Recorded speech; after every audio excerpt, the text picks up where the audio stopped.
आदरणीय स्वामी जी महाराज, मंच पर बैठे सभी महानुभाव और देश के दूर दूर से कोने कोने से आए युवा भाइयों और बहनों, अभी राजगोपाल जी बता रहे थे कि गरीब आदमी जो होता है वो एक वक्त का भी खाना खा लेता है तो उसको ये महसूस नहीं होता कि 3 वक्त का खाना मुझे चाहिए। शायद यही एक कारण था कि सरकार खाद्य सुरक्षा बिल लेके आई, जिसमें उसने कहा कि चलो 5 किलो में ही गुजारा हो जाएगा आदमी का, क्योंकि उसको तो आदत है भूखे रहने की, तो 5 किलो से ही उसका गुजारा हो जाएगा। ये खाद्य सुरक्षा बिल का तो मुझे मालूम नहीं, लेकिन एक सुरक्षा मैं जरूर जानता हूं जो सारे देश में हो गई है, वो है शराब की सुरक्षा। अभी हाल में मैं केरला में त्रिवेंद्रम से कुटनाड की तरफ जाना था मुझे। सुबह 9 बजे मैं निकला और 12 बजे तक जितने भी रास्ते में कस्बे आए, सब जगह मैंने देखा कि एक दुकान थी जिसके आगे बहुत लंबी लाइन लगी हुई थी और वो थी शराब की। 9 से 12 बजे तक मैंने देखा, सारे केरला में पता चला कि ये तो आम तौर पे देखा जाता है, रोजाना सवेरे 8 बजे लाइनें लगनी शुरू हो जाती है। आप कहीं भी जाइए देश में, शराब का जो एक अधिकार है वो सरकार ने सबको दे दिया है। तो आप जितनी भी पियो, रज के पियो, दब के पियो, ये सरकार का एक स्लोगन है और ये शायद उन्होंने पूरा कर लिया है। खाद्यान्न की जब बात करते हैं तो ये देखना है हमें कि हम आज जिस सिचुएशन में है कि 65 साल आज़ादी के बाद एक सरकार ने कोशिश की कि एक बिल लेके आया जाए, एक लीगल इंस्ट्रूमेंट हो, यानी एक लीगल हथियार हो आपके पास, कि अगर आपको भोजन नहीं मिलता है, अगर आपको अपना आहार नहीं मिलता है, तो एक ये आपका अधिकार है, आप उसको शोर मचा सकते हैं। जब आप कहेंगे तो सरकार के ऊपर एक तरह का दायित्व बन जाता है कि वो आपको जरूर वो खाना पहुंचाए।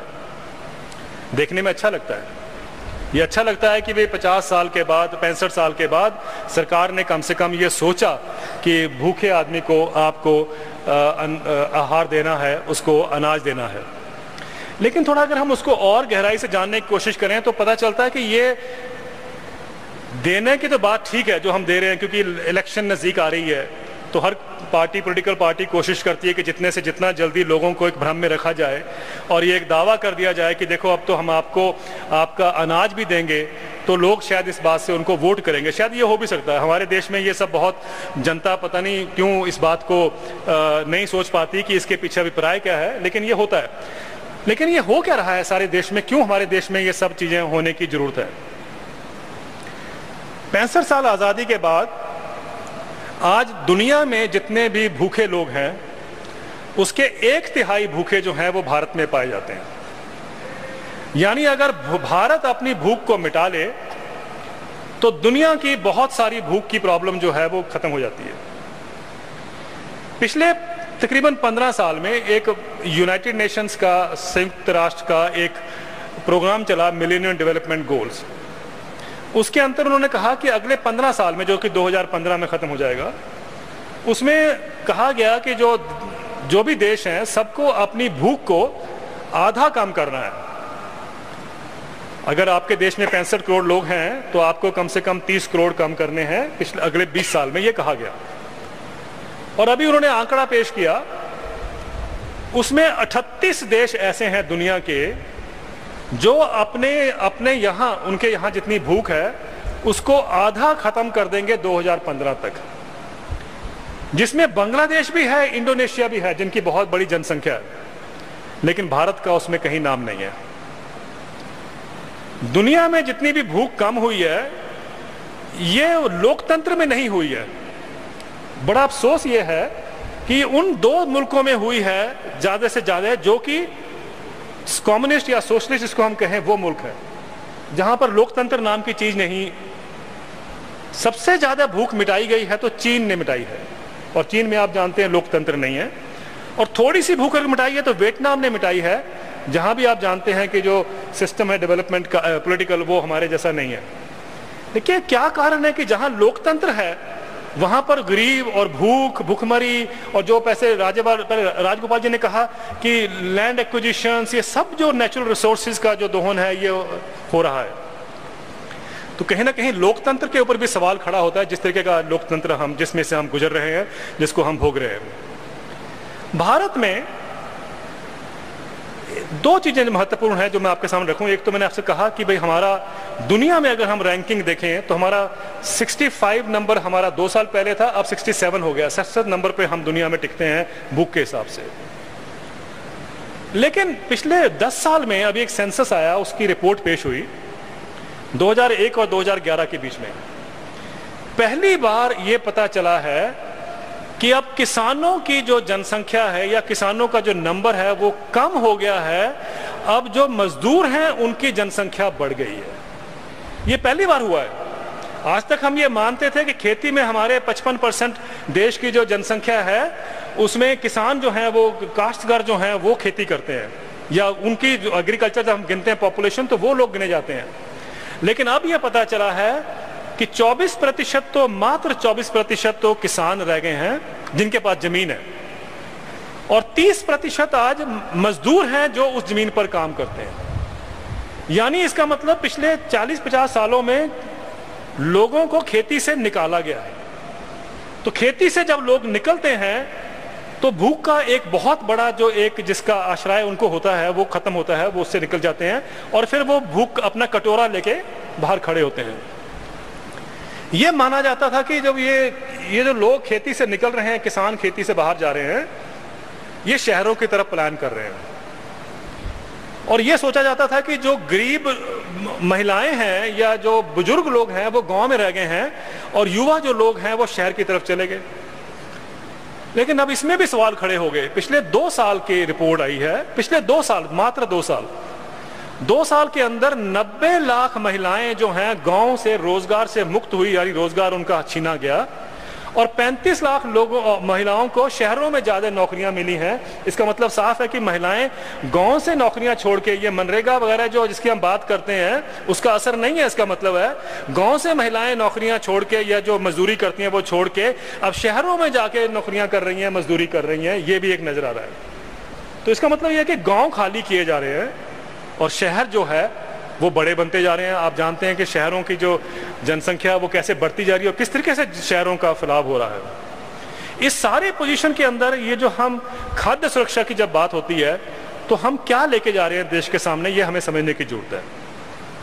1995-96 में उड़ीसा के एक क्षेत्र में कालाहांडी बेल्ट है, जो कालाहांडी का जब भी नाम आता है तो हमें भूख याद आती है। उस क्षेत्र में मैं उसमें एक किताब लिखने के बारे में रिसर्च कर रहा था। तो मुझे वहां एक कलेक्टर साहब ने बताया बोलांगीर के कि यहां पर एक ऐसा गांव है और उसके पास कुछ 15-16 और भी गांव हैं जिन्होंने कभी भूख देखी ही नहीं। तो मुझे बड़ा आश्चर्य हुआ कि जिस क्षेत्र में जहां पर हम मानते हैं कि भूख और कुपोषण से लोग मरते हों, जब भी कोई खबर आती है तो यही आती है कितने लोग भूख से मर गए, तो वहां ऐसे भी गांव हैं जहां पर कभी कोई भूख हुई नहीं। तो मैं वहां उस गांव में गया। उस गांव में मैंने क्या देखा? उस गांव में मैंने देखा कि वहां के जो बुजुर्ग लोग थे उन्होंने 15, 20, 25 साल पहले ये सोचा कि ये जो सब कुछ जो हो रहा है हमारे समाज में, सरकार के ऊपर हम सब कुछ मान के चलते हैं, सरकार ही हमें भोजन दे, सरकार ही पानी दे, सरकार ही हर एक चीज का अधिकार दे, इससे काम नहीं चलेगा। उन्होंने क्या किया? उन्होंने अपने गांव में एक छोटा कम्युनिटी फूड ग्रेन बैंक खोल दिया। कम्युनिटी फूड ग्रेन बैंक का मतलब यह हुआ कि गांव के बुजुर्गों ने कुछ पैसा इकट्ठा किया और जो गांव के किसान थे जो धान उगाते थे और बाहर बेचते थे, उनको कहा कि आप बाहर मत बेचिए, कुछ हमें दे दीजिए। तो उन्होंने पहले साल 20 किलो धान ले लिया, चावल ले लिए 20 किलो। 20 किलो चावल लेकर रख लिया एक जगह पे, और फिर गांव में कहा कि जो भी आदमी जिसको भूख है या जिसको अनाज नहीं है वो हमारे पास आके हमसे उधार पे वो अनाज ले ले। चलिए माना मेरे पास अनाज नहीं है, मैं गया तो मैंने कहा जी कि मेरे को 3 किलो चाहिए। उन्होंने कहा कि गांव में सब एक दूसरे को जानते हैं, भागीदारी होती है, आप जानते हैं। उन्होंने कहा नहीं आपको 3 नहीं, आपको 2 किलो चाहिए। चलिए आपको 2 किलो मिल गया। तो मुझे 2 किलो दे दिया गया और ये कहा कि जब आप कटाई का समय आएगा, जब आप फसल काटते हो, जब कटाई का समय आता है उस समय आप कहीं ना कहीं नौकरी करोगे, उस समय आपका काम है कि आप 2 किलो वापस करोगे और साथ में एक जग रख दिया, एक कप रख दिया, ये एक आपका इंटरेस्ट होगा। तो ये 20 किलो से उन्होंने शुरू किया। उस गांव में मैं 15 साल बाद फिर गया जब साइक्लोन हुआ, और मुझे हैरानगी हुई उस गांव में देख के कि उस गांव में वो जो ग्रेन बैंक 20 किलो से शुरू हुआ था, उस गांव में 250 क्विंटल का ग्रेन बैंक था। कहां 20 किलो से उन्होंने शुरुआत की थी और कहां वो बढ़कर 250 क्विंटल का उनके पास ग्रेन बैंक बन गया। और जब वो तबाही हुई साइक्लोन से, तो लोग तो सरकार का इंतजार कर रहे थे कि सरकार आए, कुछ फूड फॉर वर्क करे, कुछ ये काम करे, कुछ सहूलत दे, कुछ रिहेबिलिटेशन करे। उस गांव ने कुछ नहीं किया। उस गांव ने क्या किया, उनकी अगर मंदिर की छत उड़ गई है तो उन्होंने कहा लोगों को कि इसमें लगाइए, छत बनाइए, आपका हम अनाज जो है हम देंगे। फूड फॉर वर्क प्रोग्राम जो है वो शुरू हो गया। यानी गांव अपने आप में संपन्न हो गया, अपने आप में सेल्फ कंटेन्ड हो गया, अपने आप में सक्षम हो गया कि अपनी खाद्य सुरक्षा उसने अपने आप कर ली। वो गांव को देख के मुझे लगा आसपास के गांव में क्या हिसाब है, तो मैंने देखा कि 15-20 गांव उसके आसपास ऐसे बन चुके थे जहां पर कभी भूख नहीं हुई। तब मैंने देखा देश में कि क्या ये प्रथा हमारे देश में पहले थी, तो पता चला अंग्रेजों के आने से पहले हमारे देश में हर गांव में यही प्रथा थी। लेकिन अंग्रेज जब आए तो उन्होंने इस प्रथा को तोड़ दिया, सरकार के ऊपर आपको निर्भर करना सिखा दिया। उसका रिजल्ट ये हुआ कि हम लोग ये भूल गए। अगर आप कभी पटना जाएं, पटना में एक शहर में ही एक गोला है, बहुत बड़ा गोला है, वो फूड ग्रेन बैंक है, वो देख के आइए। उसमें एक टाइम पर अनाज रखा जाता था जो सारे इलाके की रिक्वायरमेंट को पूरा करता था। तो ऐसे मैंने देखा कि इस देश में कम से कम 100 जगह पर मैं जानता हूं जहां पर गांव की खाद्य सुरक्षा या उस ब्लॉक की खाद्य सुरक्षा लोगों ने अपने आप ही इख्तियार की, अपने आप ही उसको एड्रेस किया। मेरा ये हर बार कहना है कि इस देश में 6.5 लाख के करीब गांव हैं, जिसमें से 5.5 लाख गांव ऐसे हैं जहां पर अनाज पैदा होता है। क्यों ना हम एक ऐसा खाद्य सुरक्षा बिल लेके आए, एक ऐसा खाद्य सुरक्षा का मॉडल लेके आए जहां पर हर गांव या हर ब्लॉक में अपने ही लेवल पर वो अपनी खाद्य सुरक्षा को अपना पूरित कर ले। क्यों नहीं अपने ही लेवल पे करने, क्यों वो दिल्ली के ऊपर डिपेंड करें कि 5 किलो आएगा तब हमारा पेट भरेगा। क्यों नहीं वो अपने आप ही करने, जो कि जैसा कि मैंने कहा 100 गांव हम जानते हैं देश में जहां पर ऐसा हो रहा है। तो अगर वो हो सकता है तो सारे देश में भी हो सकता है। लेकिन अगर ये हो भी जाता है, अगर हम ये मान के चलें 6.5 लाख गांव अगर अपने आप में संपन्न हो जाते हैं, तो देश की खाद्य सुरक्षा जो है, शहरों में जो रह जाएगा प्रॉब्लम, उसको हमें टैकल करना आसान हो जाएगा। उसके लिए हमारा जो भी सिस्टम होगा उसको हम इफेक्टिवली ला सकते हैं। लेकिन ऐसा नहीं होता। अभी एक और कहा गया कि साहब पिछले 10-15 सालों में भारत में गरीबी कम हो गई। बड़ी अजीब बात है। एक तरफ तो खाद्य सुरक्षा बिल में कहा जा रहा है कि 67% पॉपुलेशन को, जनसंख्या को हम अनाज देंगे क्योंकि वो गरीब है, और एक तरफ कहा जा रहा है कि साहब आपकी जनसंख्या गरीबों की है वो अब 21% हो गई है, अब कम हो गई है। और मजे की बात है कि गरीबी रेखा कितनी क्या है वो किसी को नहीं पता, लेकिन गरीब कम हो गए ये सब बता रहे हैं। गरीबी की रेखा जब थी, आपको याद होगा 28 रुपए और 24 रुपए जब मोंटेक सिंह अहलूवालिया ने कहा था तो देश में हंगामा हुआ था, शोर हुआ था। तब के बाद उन्होंने गिनना बंद कर दिया। अब वो नई गरीबी रेखा बनेगी, वो 28 रुपए से भी कम होगी। 28 रुपए में हम ये मान के चलते हैं कि गरीब का पेट भर जाएगा, 2 वक्त का खाना उसको नसीब हो जाएगा शहर में, और गाँव में 24 रुपए में। मेरा तो मानना है कि 28 रुपए में तो आप गाय को नहीं पाल सकते, आप कुत्ते को नहीं पाल सकते, तो आप इंसान को क्या पालोगे 28 रुपए में। तो अगर आप वाकई ही देश की खाद्य सुरक्षा कम करने चाहते हैं तो आंकड़ों में आप कम कर दीजिए। आप 24 की जगह 7 रुपए कर दीजिए, 8 रुपए कर दीजिए गरीबी रेखा, तो गरीबी हमारे और भी कम हो जाएगी, भूख और भी कम हो जाएगी। ये कोई अजीब बात नहीं है जो मैं कह रहा हूं। जब प्रधानमंत्री वित्त मंत्री बने पहली बार, मैं 1991 की बात कर रहा हूं, तो उस समय प्रणब मुखर्जी साहब जो आज राष्ट्रपति हैं देश के, वो हमारे चेयरमैन थे, डिप्टी चेयरमैन थे प्लानिंग कमीशन के। उनके टाइम पर गरीबी रेखा 37% थी, यानी 37% लोग भारत के गरीबी रेखा से नीचे थे। प्रणब मुखर्जी साहब ने अचानक ही एक दिन पॉवर्टी परसेंट जो हमारी लाइन थी या पॉवर्टी परसेंटेज थी उसको 19% कर दिया। 37% से 19% कर दिया, क्योंकि वो खेल तो आंकड़ों का ही था। मैंने उस समय भी कहा था कि आपने 19% क्यों किया, आप 0 भी कर सकते थे। आप 0 कर दीजिए तो हम मान लेंगे देश में भूख ही मिट गई है, लेकिन देश की भूख जाने वाली नहीं है आपके 0 करने से या आपके 19% करने से। उसके बाद नई सरकार आई, उस सरकार ने 19 का आंकड़ा बदल के फिर 37 किया। और आज जाके हमने वो आंकड़ा 37 से 28 किया, 28 से 21 कर दिया। अब 21 से शायद हमारे एक देश के जाने माने इकोनॉमिस्ट हैं, वो कहते हैं कि साहब गरीबी तो बहुत कम है हमारे देश में, 11% है। मैं तो वही कहता हूं हर बार कि जीरो कर दो भैया, जीरो करने में क्या नुकसान लिखा है, जीरो कर दो, देश की भूख भी मिट जाएगी, देश की गरीबी भी मिट जाएगी। तो ये अगर हमारी सोच रहेगी और इसको अगर हम लोग सब, जैसा कि पहले भी कहा जा चुका है, हम इसको बर्दाश्त करते रहेंगे, सुनते रहेंगे, जिसको कि कई जो लोग कहते हैं कॉन्स्पिरेसी ऑफ साइलेंस, वो इसलिए है क्योंकि हम लोग बोलते नहीं हैं। हम लोग सुनते हैं, सोचते हैं कि मेरा काम नहीं है। जैसा कि सुबह स्वामी जी ने कहा कि चंद्रशेखर आजाद बनना कोई आसान नहीं है, वो वही काम है, हर आदमी का बंदूक रखना काम नहीं है, लेकिन हर आदमी का ये काम भी तो है कि अन्याय के सामने वो खड़ा हो। तो वो अन्याय के सामने खड़ा होने के लिए हमें हर तरीके का जो एक रास्ता है वो इख्तियार करना पड़ेगा, जिसमें यह भी आपके सामने आता है कि जब आप ये देखें कि सरकार किस तरीके से आंकड़ों के खेल में सारी अपनी कमजोरी छुपाती है, तो वहां भी हमें अपने आप को आवाज अपनी उठानी पड़ेगी, बुलंद करनी पड़ेगी। अब देखिए खतरा कहां पर है। आपने पढ़ा है अखबारों में 5 किलो आपको मिलेगा गेहूं, धान या मोटा अनाज।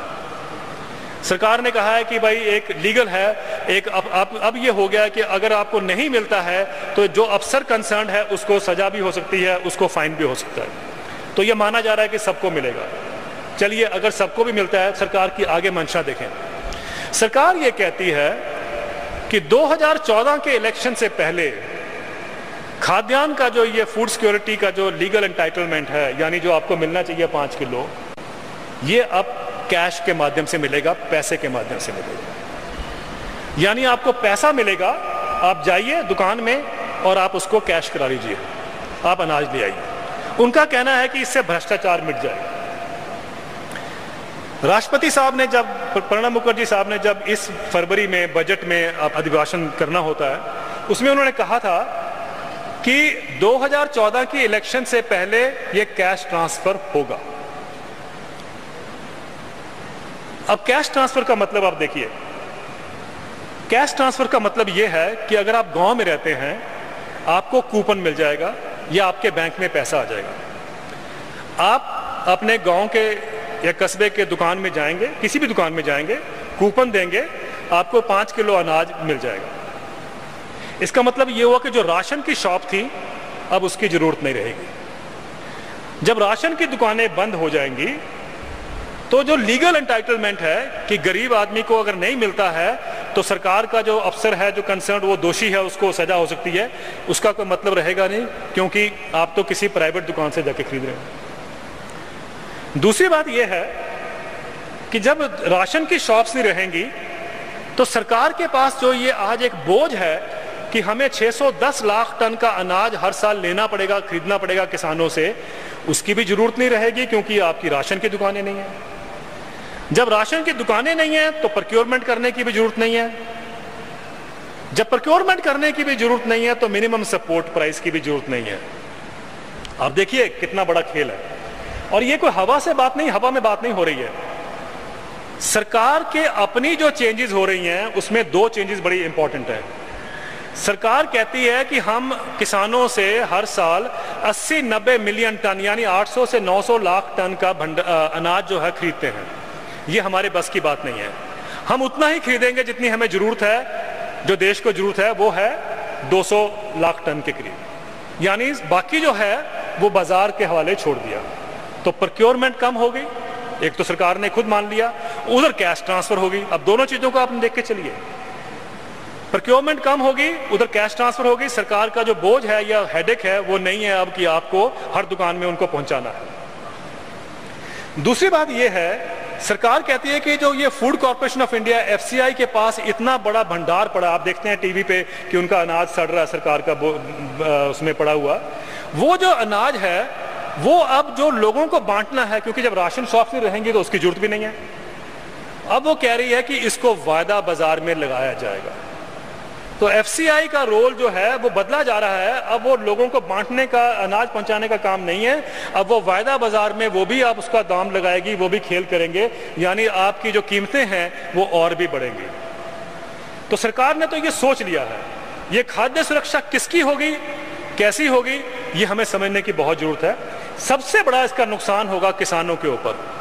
क्योंकि आज किसान अगर बचे हुए हैं, जहां पर भी बचे हुए हैं, वो इसलिए हैं क्योंकि उनको मिनिमम सपोर्ट प्राइस यानी न्यूनतम जो मूल्य मिलता है उसके करके वो बचे हुए हैं। जहां जहां न्यूनतम मूल्य नहीं है वहां किसानों की दुर्दशा जो है सब जानते हैं। तो जब आप न्यूनतम मूल्य को हटा देंगे तो आप देखिए देश के किसानों का हाल क्या होगा। दूसरा, जैसा कि राजगोपाल जी जिस लड़ाई में लगे हैं कि लैंड एक्विजिशन, जमीन से लोगों को खदेड़ा जा रहा है, निकाला जा रहा है, जमीन से वो भी जा रही है। तो कहने का मतलब यह है कि अब एक ऐसी सिचुएशन आने जा रही है कि ना तो जमीन आपके हाथ में होगी, ना खाद्यान्न आपके हाथ में होंगी। हाँ, इसमें एक जो तबका है जिसको फायदा होगा वो है कॉरपोरेट्स यानी बिजनेस हाउसेस। अब ये कैसे फायदा होगा? कहा जाता है कि अमेरिका में जो भूखे लोग हैं उनको कूपन मिलते हैं और कूपन से जाके उनकी भूख मिटती है क्योंकि वो जाके बाजार में से लेते हैं। लेकिन ये नहीं बताया जाता कि वहां सबसे ज्यादा कूपन सिस्टम का फायदा मल्टीनेशनल कंपनियां उठाती हैं, जिसमें Coca Cola, Pepsi Cola, Nestle, even banks, JP Morgan Chase, ये सब लोग, वॉलमार्ट, ये सब लोग जो है वो पैसा सरकार से लेते हैं, वो सब्सिडी उनको जाती है, वो आगे जाके सब्सिडाइज फूड जो है वो दुकानों में उपलब्ध कराते हैं। और वही कंपनियां भारत में भी जोर डाल रही हैं कि साहब यहां पर कूपन आए ताकि कल से रिलायंस भी अपना फूड सिक्योरिटी करेगी और मेट्रो भी करेगा फूड सिक्योरिटी, भारतीय टेलीकॉम भी करेगी, एयरटेल भी करेगा, ये सब की सब कंपनियां आगे से फूड टेल करेंगी और फूड सिक्योरिटी करेंगी। तो कहने का मतलब यह है कि इनके पीछे ये समझने की जरूरत है जो वहां हो रहा है वही यहां हो रहा होगा। और वहां भी किसानों को खदेड़ा गया है बाहर खेती से। आज अमेरिका में किसान सिर्फ 7 लाख किसान रह गए हैं, 1% जनसंख्या से कम रह गए हैं। और भारत में भी अब कोशिश यही है कि किसानों को खेती से बाहर निकाला जाए। जितने किसानों को आप खेती से बाहर निकालोगे उतना सरकार की खाद्य सुरक्षा का जो बोझ है बढ़ता जाएगा, क्योंकि ये लोग जब जमीन से निकाले जाएंगे तो इनकी खाद्य सुरक्षा, इनको भी भूख का कटोरा लेके सामने खड़ा होना पड़ेगा। क्या इसका कोई इलाज भी है? इलाज है एक छत्तीसगढ़ जिले ने, छत्तीसगढ़ जो स्टेट ने किया है। छत्तीसगढ़ का भी बहुत बुरा हाल था। छत्तीसगढ़ ने जब से ये दूसरी सरकार उनकी आ गई है, इसी के जीत के आई है, उन्होंने लोकल प्रोडक्शन, लोकल प्रोक्योरमेंट और लोकल डिस्ट्रीब्यूशन कर दी। यानी गांव में पैदा हो, गांव में ही उसको खरीदा जाए और गांव में ही उसका वितरण हो पंचायतों द्वारा और सेल्फ हेल्प ग्रुप्स द्वारा। राशन की दुकानें उन्हें खत्म करके पंचायतों को कंट्रोल दे दिया। उसका रिजल्ट यह है कि उनकी प्रोडक्शन भी बढ़ गई और उनकी 80% जनसंख्या जो है वो आज खाद्य सुरक्षा उनको पूरा इंश्योर्ड है। लेकिन आज ये सिचुएशन देखिए, कर्नाटका ने भी अभी हाल में 2 हफ्ते पहले या 10 दिन पहले फूड सिक्योरिटी के लिए 1 रुपए में चावल के लिए उन्होंने प्रावधान कर दिया। अब 1 रुपए में गरीबों को चावल मिलेगा, 1 रुपए किलो में उनको चावल मिलेगा, 5 किलो या 10 किलो तक रखा उन्होंने। लेकिन अफसोस की बात, उनके पास अपनी पैदावार नहीं है। वो छत्तीसगढ़ से अब आयात कर रहे हैं, 27 रुपए के रेट पर वो धान का आयात कर रहे हैं और अपने यहाँ 1 रुपए में बेच रहे हैं।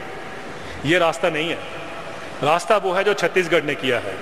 अपने यहाँ पैदा करो ताकि किसानों को भी व्यवसाय मिले, किसानों के भी हाथ में कुछ पैसा जाए, अपने ही यहाँ पर उसको प्रोक्योर करो और अपने ही यहाँ पर लोगों को डिस्ट्रीब्यूट करो। वो है एक रास्ता जो कि मैंने पहले आपसे कहा, जो कम्युनिटी फूड ग्रेन बैंक्स थे वो भी यही करते थे, local production, local procurement, local distribution. और वो ही हमें सारे देश में करना है और वो ही एक रास्ता है। और वो रास्ता तभी हो सकता है कि हम खेती की पद्धति बदलें, जिसमें हम जहर मुक्त खेती लेके आएँ और ये जितने भी आप जेनेटिकली मॉडिफाइड फूड्स देखते हैं उसको दूर रखें, उससे वंचित रहें। और ये सारा एक ऐसा सिस्टम लेके आएँ जिसमें ना कि आपका सिर्फ पेट भरे लेकिन आपकी सेहत भी जो है बरकरार रहे, क्योंकि जो आप खाते हैं वैसे ही आपकी सेहत होती है, वैसे ही आपके हालात होते हैं। अगर आपको अगर बीमारी वाला आप खाना खाओगे तो बीमार तो होगे। अगर आपको कीड़े वाला खाना खाओगे तो आपको भी प्रॉब्लम होंगे बाद में। तो इसलिए खाना स्वच्छ होना चाहिए, सेफ फूड खाइए और उसका ऐसा सिस्टम हम बनाएं कि गांव-गांव में, और युवा जो भाई और बहनें हैं, आपका बहुत बड़ा योगदान होगा इसमें कि अगर आप ये आवाज़ लोगों तक पहुंचाएं कि हमारे यहाँ पर हर प्रदेश में जहाँ से आप आते हैं हम लोकल प्रोडक्शन अपने ही यहाँ पैदा करें हैं। छत्तीसगढ़ से 27 रुपये में मंगाने से हमारा पेट नहीं भर सकता, हमें वहीं पर उगाना पड़ेगा और वहीं पर भरना पड़ेगा अपना पेट। और उसी से किसानों को भी भी और समाज को भी उससे जो है पूरी खाद्य सुरक्षा मिलेगी। तो हमें खाद्य सुरक्षा को लंबे उसमें परिवेश में देखना पड़ेगा। एक इलेक्शन के दौर पर 2014 में क्या होगा, उससे आगे चल के देखिए कि क्या हमारा देश आने वाले सालों में खाद्य सुरक्षा रह सकेगी या हम उसको खराब करने जा रहे हैं या बर्बाद करने जा रहे हैं। और ये आशा के साथ कि हमारे देश का जो युवा है कम से कम इस बात को समझेगा और चुप नहीं रहेगा, उस कॉन्स्पिरेसी ऑफ साइलेंस का हिस्सा नहीं रहेगा, अपनी आवाज को बुलंद करेगा। स्वामी जी, आपका बहुत बहुत धन्यवाद, और जिस लड़ाई में आप लगे हैं हम और देश आपका सारा उसके साथ है। बहुत बहुत धन्यवाद।